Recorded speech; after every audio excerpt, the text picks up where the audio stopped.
I'm going to sing a song now. No, just kidding. The song that you heard, I'm going to try to make it in 5 minutes. Let me get software which is called your workstation. The one which I use is Ableton Live. You might have heard of as like FL Studio and Cubase. I have templates that I've prepared. So, can anybody tell me what was the first sensorial information that you felt in your life? It was for 9 months in the womb. You could hear, you could feel the heartbeat. And the heartbeat is the foundation of how we perceive the world, how we perceive the things around us. Because with rhythms comes, it's time dependent, and there's a cycle to it. So it loops, your heartbeat loops. So this is how we perceive the thing around us, especially time. We came up with the concept of time, and we try hard as humans to like fit everything we measure into like time dependencies. And music, for me, it's made up of 3 parts. So we have the rhythm that I've explained, and we have expression in terms of harmonies, in terms of tuning, musical scale. Our ears are adapted to perceive certain sound as harmonious and inharmonious, and also we have a thing which I call tension and release. This is what really makes a song not much boring. So I already have a drum track prepared. Yeah, add that to my audio device first. Yeah. Come on. So I have a pattern going on. I'm going to lay it down.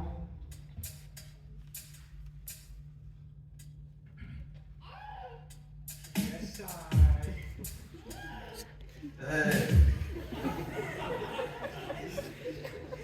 he wants to sing, bring him here.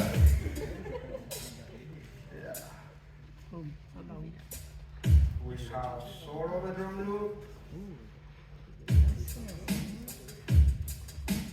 Let's add some snares to it.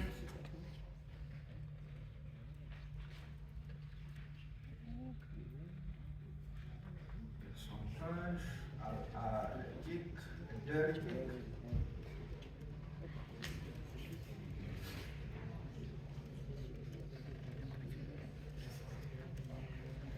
Tone percussion to finish it off, and some claps.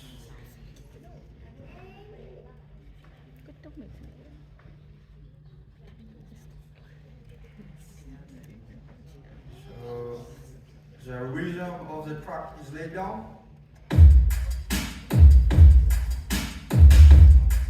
Now, once we've dealt with the rhythm, we'll try to come with a good melody, something catchy. And there's 2 modes in music, harmonically wise, which is like the most popular ones. There's a major scale. It sounds very happy, very bright. And there's a minor scale, which is very melancholy, which is sort of sad and more serious of the tone. So I kind of went with that. I chose F minor as my key, and for this one, we're going to build a harmony around the key of F.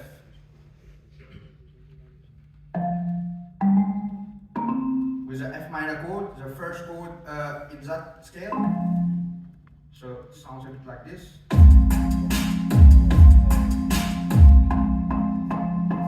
And just for a bit of variation at the end, just going to add a couple of extra notes, and let's also add a delay to that.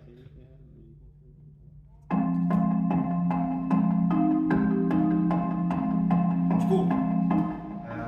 Yeah, let's follow on that. Let's try to build more tension so that's not static. It builds up to something, and later on we'll try to resolve that tension as well. So what I mentioned before, we have have two types of chords. This one is a minor chord. Yeah. It's a simple kind of sound. It's minor. This is a major one. And if we move the middle note one semitone up, it will sound different. It sounds like a question almost. It's very floaty. I'll add a couple of notes on top of that. A major 7 and a major 9th. I'll put this one down 1 octave for some depth. So we kind of have something going on in the background. It's very subtle, but it builds up to something. And now my favorite part, the bass line. But first we are going to have like a very quick sort of musical lesson. So this is the first there are 7 chords in a key. So no sound, sorry. This is the first one, and as it builds up, the tension builds up, and every other chord tries to resolve to this one. The first chord, the second chord, third, fourth, fifth. The fifth one is like has a lot of tension in it, and when you put it to one, it's releasing. So this was my idea behind the bass line. So I wanted to start with the fifth note, which is C in our case, and like slowly bringing it down to the first note for it to resolve, but not like immediately when the sound kicks, but later in the piece of music. And also I've added an atmospheric sound to have it more fuller, and all in all, it's going to sound like this.